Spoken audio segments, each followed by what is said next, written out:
buddy Wayne West and I came up with the idea about doing Out in the Dark. We got a gallery to allow us to darken the windows. We gave all the attendees flashlights to look at the artwork in the dark, and then I photographed it on film with no lights, and you got all these squiggles. You got all So these people had absolutely no idea that you were filming. Oh no, they knew. They did. Oh, okay. It was announced that I'm going to photograph it in the dark to see what kind of concepts we could get. Oh my gosh.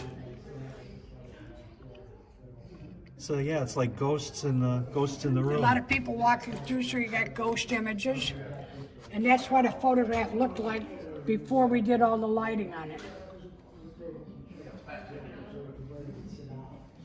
So those are all infrared photos. That film is no longer available. Color infrared film. Not available? Infrared diver. And this is what the letter looked like when we got it up. We donated it to the Maritime Museum in Door County, Wisconsin. The bounty is from 2010. And when I was in Cleveland, it sunk in Hurricane Sandy in 2012 off the coast of North Carolina. Now, was this the one that was in the Mel Gibson movie? No. Okay. This was built by MGM for the 62 version of with Marlon Brando. So this is the older one then? This is the older one. It was also used in Charlton Heston's Treasure Island movie. But all the little kids know it as the Black Pearl because they use it for Johnny Depp's Pirates of the Caribbean movie. I did not know that. Yeah. Well, anyone that buys a copy of the bounty or a print, I give them the history of the ship. I've got it all printed out to give out. These are various photography concepts that I've accomplished over a long period of time. So year in and year out over the years. Now all of a sudden it's been close to 50 years of making images, okay? Wow. This happens to be a little tiny creek up in Montana at high noon, okay? And the sky is so dark blue that the water absorbed all the blue out of the sky. Long exposure to slow the water down so it looks like cotton.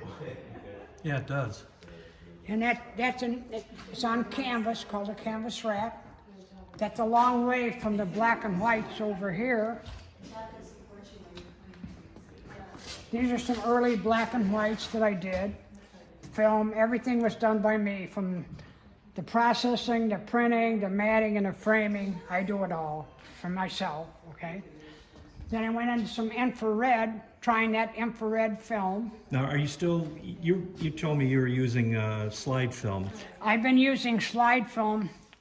I started years ago using slide film so I could have slides to teach my classes for scuba diving back in the 60s and 70s and 80s, okay? Okay. A lot easier to show a slideshow than it was to pass prints around to my students, okay? Oh, sure. And I fell in love with a slide film, Fuji Velvia. I've been using it since it came out.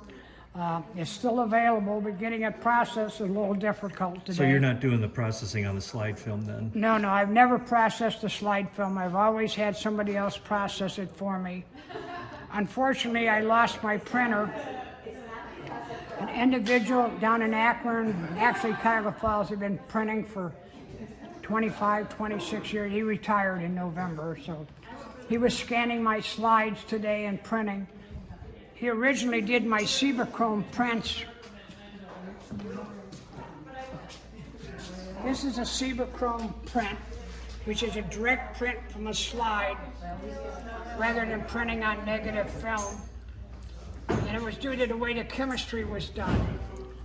Instead of taking the color out of the chemistry onto the paper, a Cibachrome print, the color dyes are embedded in the paper, and then the chemistry bleaches them out to give you the color. Okay.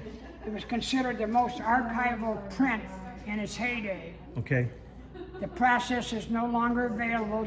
Ilford discontinued it in 2012 or 2013. But they're super sharp, super sharp. Yeah, I could see that. High, like, what do you call it, high res? High resolution. And then I do digital work too, but that's my commercial work, okay?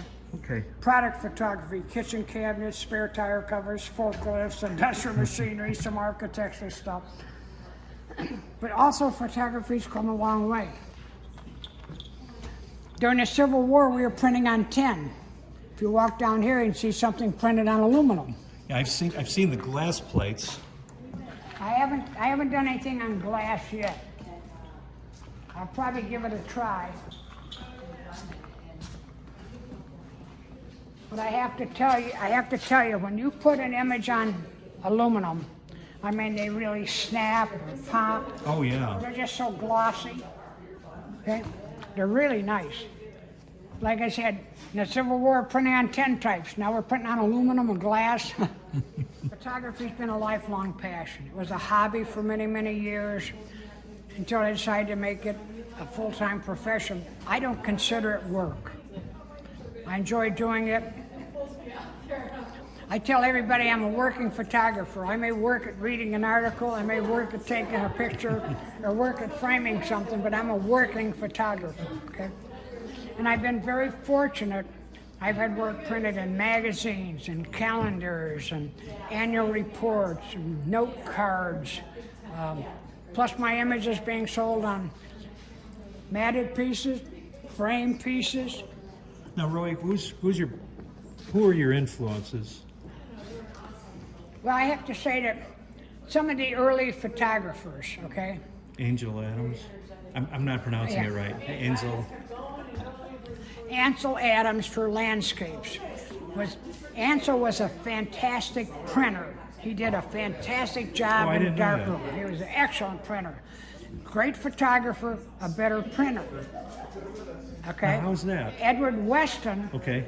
I think, was a better concept photographer. Okay. Printed good images. I mean, the one image that I'm just really in awe of is Edward Weston's Nautilus shell. Okay. The greatest concept, black and white. Got a white shell with a black background. It just pops. And to see that this guy did this back in the 30s and 40s with a light bulb and an enlarger on a contact print just slays me. Yeah? I don't do Photoshop, okay? Okay. I shoot some digital work for commercial customers, but what you see is what you get. If you want to change something, you can give it to a graphic artist or a printer. My commercial customers know that I'm not going to do Photoshop. Okay. To me, once you start working in Photoshop, to me that becomes graphic arts. That's my feeling. I don't mind waiting. For example, if you turn around and look at this photograph of the top of Marblehead, I waited for over 3 hours.